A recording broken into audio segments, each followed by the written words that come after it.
भगवती सूत्र में कहा गया है, जीवे णम भन्ते कम समयम सब्बप्पाहार ए भवति गोयमा पढ़म समयोवन्न एवा चरिम समय भवत्येवा इत्थनम जीवे सब्बप्पाहार ए भवति।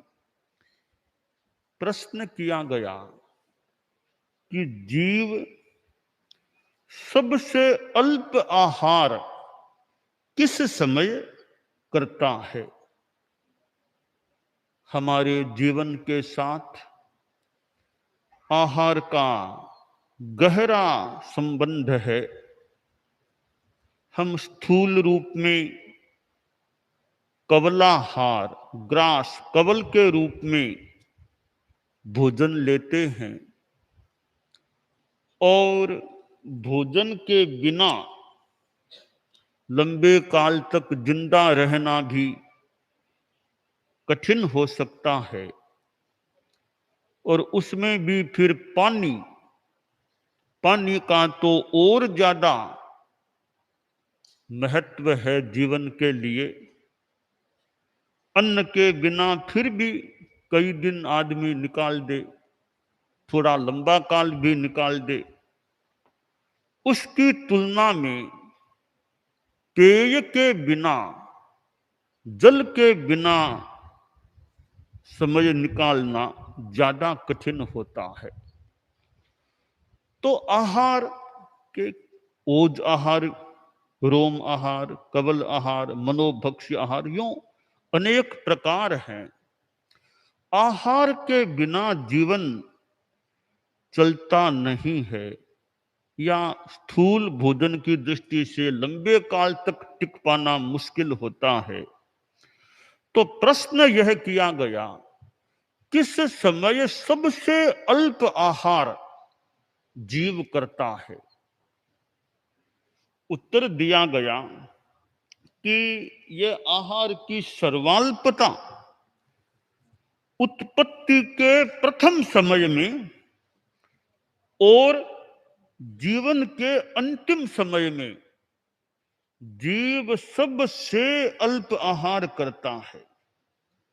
न केवल मनुष्य, सारे ही जो प्राणी हैं उन सब के लिए यही नियम है कि उत्पत्ति का प्रथम समय है और जीवन का चरम यानी अंतिम समय है। इन दो समयों में जीव सबसे कम आहार ग्रहण करता है। ऐसा क्यों होता है? कारण यह बताया गया है कि प्रथम समय है जो उत्पत्ति का, उस समय स्थूल शरीर का निर्माण भी नहीं होता है, इसलिए वह सबसे अल्प आहार करता है उत्पत्ति के प्रथम समय में। और जीवन का जो चरम समय, अंतिम समय है, उस समय में आत्म प्रदेशों का संहरण हो जाता है। आत्म प्रदेश संकुचित होकर शरीर के अल्प अवयवों में रह जाते हैं। इसलिए जीवन के अंतिम समय में भी जीव सबसे अल्प आहार ग्रहण करता है। प्रथम और अंतिम समय के सिवाय बीच का जो कालमान है उसमें अपेक्षाकृत अधिक आहार करता है। तो यह आहार का एक सिद्धांत है जो हमें शास्त्र में मिलता है। संभवतः कुछ गूढ़ बात है, हर किसी को तो सामान्य रूपेण इतनी जानकारी हो भी नहीं कि प्रथम समय में सर्वाल्प आहार और अंतिम समय में भी सबसे अल्प आहार प्राणी ग्रहण करता है। हम स्थूल रूप में भोजन करते हैं, दिन में 3 बार, और भी कोई बीच में चाय आदि भी पी ले, ज्यादा भी कर ले, तो कितना आदमी भोजन लेता है। और करने वाले तपस्या भी करते हैं, कई बहुत लंबी तपस्या जल के सिवाय और कोई भोजन कबल रूप में नहीं लेते हैं, तो कई कई जल भी नहीं लेते हैं लंबे काल तक। हमारे साधु समुदाय में सूर्यास्त से लेकर सूर्योदय तक इस रात्रि काल में न भोजन लेना न पानी पीना, दोनों का ही वर्जन का सिद्धांत है कि पानी भी नहीं पीना। कितनी भी गर्मी का समय हो, मई जून अप्रैल ये महीने हो, यानी बैसाख जेठ आदि के महीने हो, रात्रि में साधु पानी भी न पिए, भोजन की तो बात ही दूर, पानी भी न पिए, यह साधु समुदाय का नियम होता है। इसका मतलब 12 महीनों में मोटा मोटी 6 महीनों का तो वर्जन हो ही गया भोजन का। गृहस्थ हैं वे भी कई रात्रि में भोजन नहीं करने का संकल्प रखते हैं, रात्रि भोजन का वर्जन करते हैं। और किसी किसी में तो इतनी आस्था कि बीमार हो गए तो भी रात को तो नहीं खाऊंगा, रात को तो नहीं लूंगा। अच्छी एक निष्ठा की बात होती है। तो भोजन हमारे जीवन के साथ गहराई से जुड़ा हुआ है। हम भोजन में संयम रखने का भी प्रयास करें कि खाकर के खराब क्यों होना चाहिए, खार खराब क्यों हुआ, खाकर के खराब क्यों होना चाहिए। इतना ज्यादा खा लें फिर शरीर खराब हो, हालांकि कई बार वो मन हो जाता है तो आदमी खा लेता है, या कई बार मनुहार होती है तो आदमी थोड़ा यूं ले लेता है, परंतु मनुहार कहीं माननीय तो कहीं मनुहार को अस्वीकार भी किया जा सकता है। हर मनुहार को मानना जरूरी नहीं होता, और नहीं खाने की चीज तो नहीं खानी, फिर बोले 7 बार मनुहार कर लो, नहीं खाना तो नहीं खाना, नहीं पीना तो। अब आप लोग मान लो कोई कहीं मीटिंग आदि में जाएं या कहीं शादी में भी जाएं, कोई कह दे लो शराब पीजिए सा, तो नहीं पीना तो नहीं पीना शराब। तो मनुहार कहाँ मानना कहाँ नहीं मानना दोनों ही बात है। तो आदमी अपने भोजन में संयम भी रखे और भोजन में अपना विवेक भी, हमारे संत लोग हैं, भोजन में विवेक भी हो सकता है, क्या खाऊं क्या नहीं खाऊं। तो ये भोजन की बात जो भगवती सूत्र में आहार की बात आई है कि जीव सबसे कम यानी अल्प आहार उत्पत्ति के प्रथम समय में और जीवन के अंतिम समय में ग्रहण करता है। मैंने आचार्य श्री महाप्रज्ञ जी को देखा, यत्किंचित उनके आहार के बारे में भी जाना। उनका अपना आहार का संयम भी था। लगभग 90 वर्षों का उनका जीवन काल था। आचार्य तुलसी को भी देखने का सौभाग्य मिला, उनके पास रहने का मौका मिला। आचार्य श्री महाप्रज्ञ जी के पास भी उनके चरणोत्पात में रहने का मौका मिला, देखने का मौका मिला। मौका नहीं मिला तो कालुगणी को देखने का मौका नहीं मिला। हम अभी आचार्य श्री कालुगणी अभिवंदना यह सप्ताह मना रहे हैं, और परम पूज्य कालुगणी हमारे धर्म संघ के अष्टम परम पूज्य आचार्य श्री थे। और मैंने कालुगणी के शिष्यों को भी देखा है। कालुगणी के 2 सुशिष्य तो खैर हैं ही, परम पूज्य आचार्य तुलसी, आचार्य महाप्रज्ञ जी। मैंने और भी उनके अनेक साधुओं शिष्यों को देखा है, और साध्वी जी को भी देखा है। संतों से हमारा थोड़ा ज्यादा साध्वियों की अपेक्षा संपर्क रहता है। तो मैंने कालुगणी के शिष्यों को देखा, कईयों को देखा, तो कालुगणी के प्रति उनके मन में एक मानो एक विशेष एक श्रद्धा भाव, सम्मान का भाव भी देखा। और कई कालुगणी के शिष्यों को शिष्यों को देखा, उन्होंने मेरे पर भी कृपा रखी। कालूगणी के कई शिष्य मेरे पर भी कृपालु से रहे। गुरुदेव तुलसी तो खैर थे ही थे, उनकी तो बड़ी कृपा रही। आचार्य महाप्रज्ञ जी की बड़ी कृपा रही। थोड़ी थोड़ी और भी कालूगणी के जो शिष्य हैं, कईयों की मेरे पर कृपा दृष्टि, माइतपना कृपा मुझे संभवतः प्राप्त हुआ। तो आचार्य श्री कालूगणी और महाप्रज्ञ जी, गुरु शिष्य का संबंध था। और परम पूज्य कालूगणी ने आचार्य श्री महाप्रज्ञ जी जो बालक नथमल के रूप में थे, तमकोर से होते थे, उनको दीक्षित किया। सरदार शहर में उनको विक्रम संमत 1987 माघ शुक्ला 10वीं को दीक्षित किया था। वो बाग का वो प्रांगण, बंसाली परिवार का कह दें, अभी सेठिया परिवार का वो बाग, वहां बालक नथमल टमकोर की अनेक अन्य मुमुक्षुओं के साथ उनकी दीक्षा संपन्न हुई थी। और कालूगणी ने बालक मुनि नथमल को फिर मुनि तुलसी से मतलब मानो संपृक्त करा दिया। और एक छोटा सा बाल मुनि जो बालक के रूप में, बच्चे के रूप में कालूगणी के साये में आया था और कालूगणी से मानो पोष प्राप्त किया।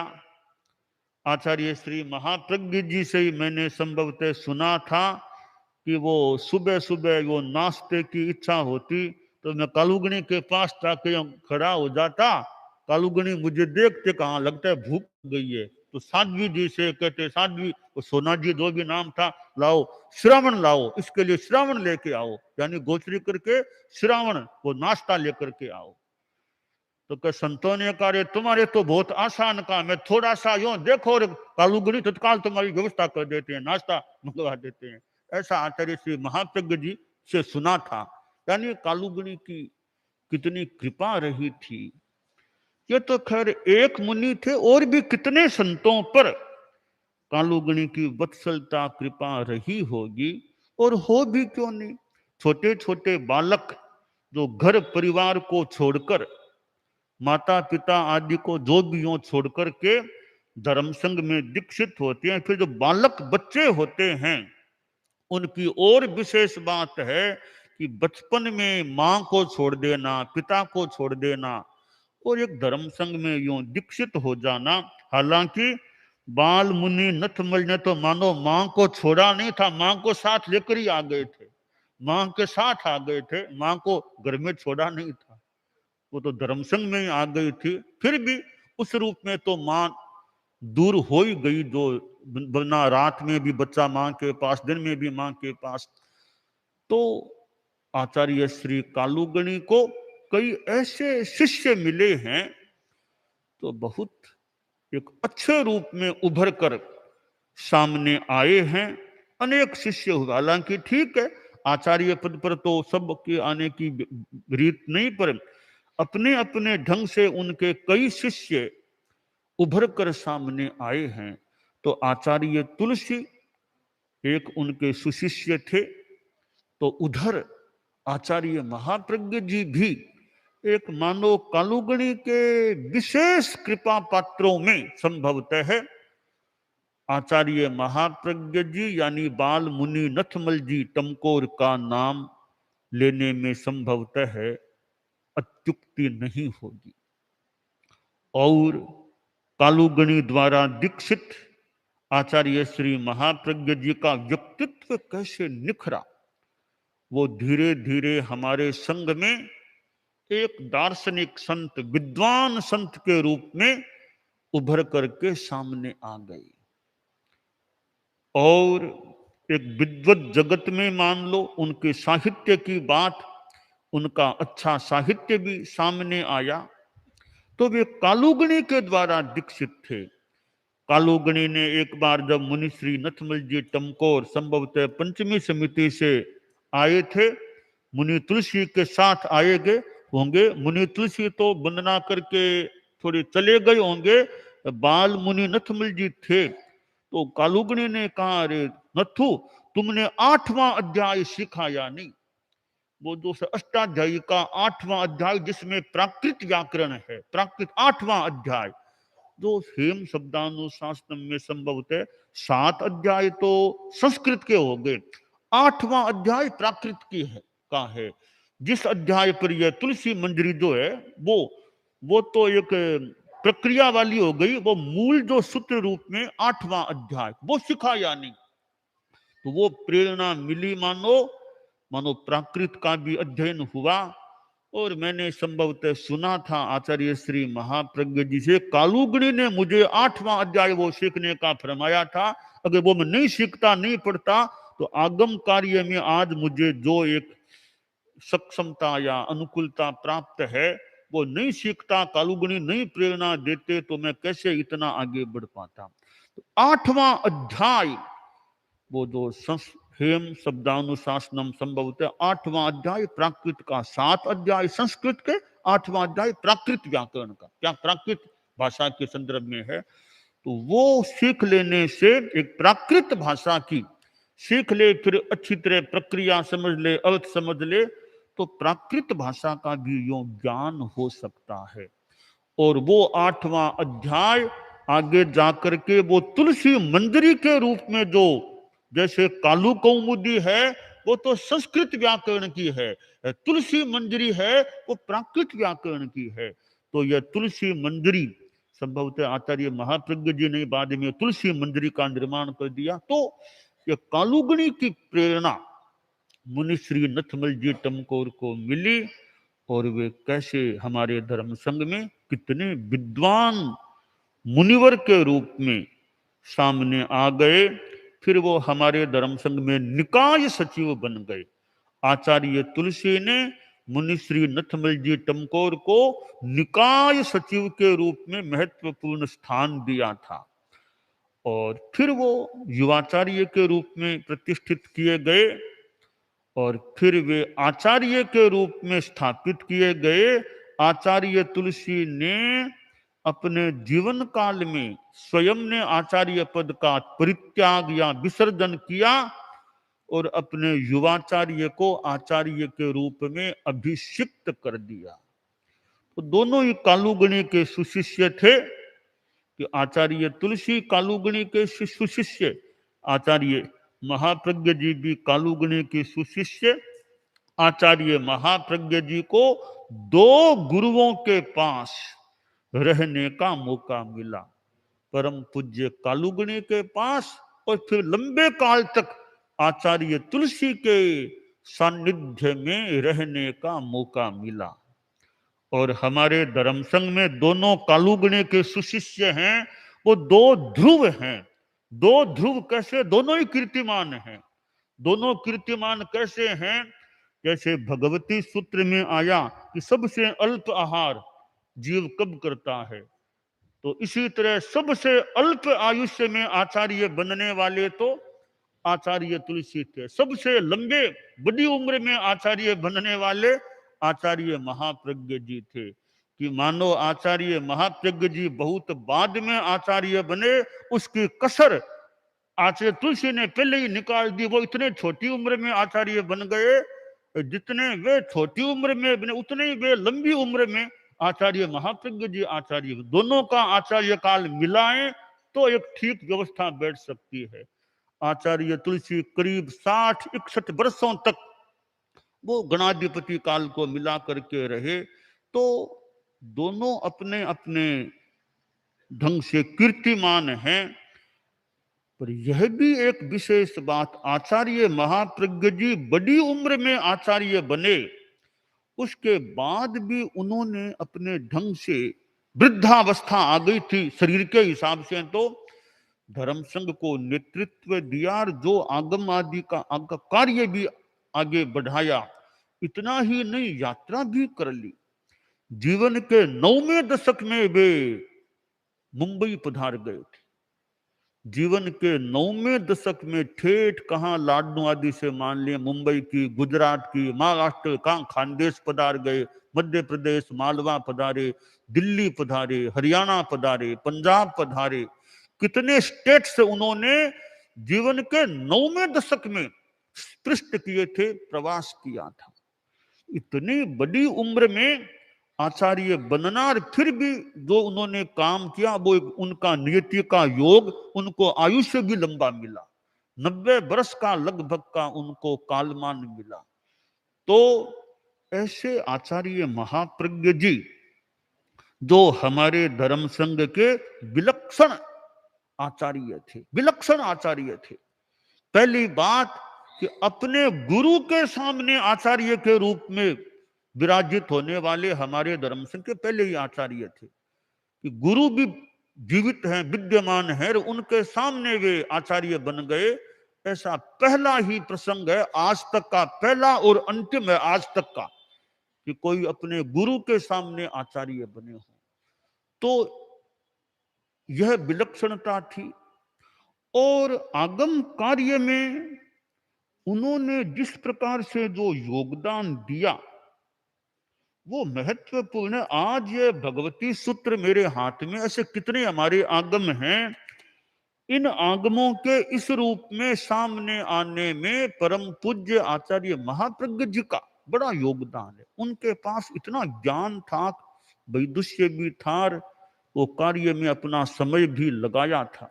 आचार्य तुलसी का नेतृत्व था, और आचार्य तुलसी भी मुझे याद है कई बार आगम कार्य में खुद बैठते विराजमान होते थे। और वैसे आचार्य महाप्रज्ञ जी का तो बहुत ज्यादा एक समय लगा और यह कार्य उन्होंने किया। आचार्य महाप्रज्ञ जी जैसे कालुगणी में कहते हैं करुणा वत्सलता थी, तो आचार्य महाप्रज्ञ जी को आप लोगों ने भी देखा होगा और हमने भी देखा, आप में से कईयों ने देखा होगा, हमारे बाल मुनि कईयों ने देखा, नहीं देखा पर हमारे कई संतों ने। आचार्य महाप्रज्ञ जी में भी कितनी करुणा थी, कितनी वत्सलता थी। उनको आवेश में तो कोई ज्यादा कोई देखने का भी, वो स्वयं भी फरमाते थे कि मुझे जिंदगी में गुस्सा कितनी बार आया, वो मतलब बहुत या कम, इतना कोई ज्यादा गुस्सा आवेश करने का। तो करुणाशीलता और वत्सलता कितनी थी उनमें। तो कालुगणी की, ऐसे तो कालुगणी करुणाशील थे, हालांकि कालुगणी और आचार्य तुलसी में थोड़ी समानता लगती है कि कालुगणी जैसे शास्ता सो शासन मात पिता सो प्यार हो, वो बात गुरुदेव तुलसी में देखने को संभवतः मिलेगी, शास्ता सो शासन मात पिता सो प्यार। ऐसा माना जाए, माने आचार्य महाप्रज्ञ जी ने कालुगणी के संभवतः एक पक्ष को ग्रहण किया, उन्होंने दूसरे पक्ष को इतना संभवतः अपने आचार्य काल में आत्मसात करके नहीं रखा, उन्होंने एक पक्ष को पकड़ा होगा। जबकि मानो आचार्य तुलसी ने कालुगणी के दोनों पक्षों को मानो की ग्रहण किया, जो भी उनकी प्रकृति रही, कि वे मात पिता सा प्यार भी तो कालुगणी की तरह आचार्य तुलसी कड़ाई भी कर लेते थे। तो हमें आचार्य महाप्रज्ञ जी एक करुणाशील व्यक्तित्व के रूप में मिले, वत्सल व्यक्तित्व के रूप में मिले, और उनका प्रवचन भाषण होता था। उनका प्रवचन भी बहुत बढ़िया, यानी एक तो उनकी भाषा जो उच्चारण था वो काफी अच्छा था, यानी विद्वान भी थे, उच्चारण के जाता भी थे, वो साथ में उनकी बोली भी काफी स्पष्ट थी, आवाज काफी यूं स्पष्ट, अच्छी स्पष्ट थी, वैदुष्यपूर्ण भी थी, और साथ में उनका वो ज्ञान वैदुष्य था। तो उनका प्रवचन भी अच्छा होता। कोई जमाने में तो उनका प्रवचन थोड़ा क्लिष्ट होता, यानी हर किसी के बस की बात नहीं उनकी पूरी बात को पकड़ ले। वो प्रसंग आता है, मैं भूल न करूं, एक कोई आदमी गुरुदेव तुलसी के पास आया, बोला कि आज मुनि नथमल जी यानी आचार्य महाप्रज्ञ जी, उनका आज भाषण हुआ, बहुत अच्छा हुआ। वो व्यक्ति गुरुदेव तुलसी से बोला कि उस जमाने मुनि थे वे, कि मुनि नथमल जी बोले बहुत बढ़िया भाषण दिया आज। तो गुरुदेव तुलसी ने पूछा, तुम समझ गए क्या वो क्या बोले थे, तुम समझ गए क्या? कि समझा तो नहीं था मैं, तो तुम्हें क्या पता बढ़िया था कि कैसा था तुम्हें क्या पता, कि और तो पता नहीं, वो जब बोल रहे थे ना तो आप जो सिर हिला रहे थे, यूं सिर हिला रहे थे। तब मैंने समझा कि आज का भाषण बढ़िया है मुनि नथमल जी का। तब आचार्य श्री यूं सिर हिला रहे हैं बार बार।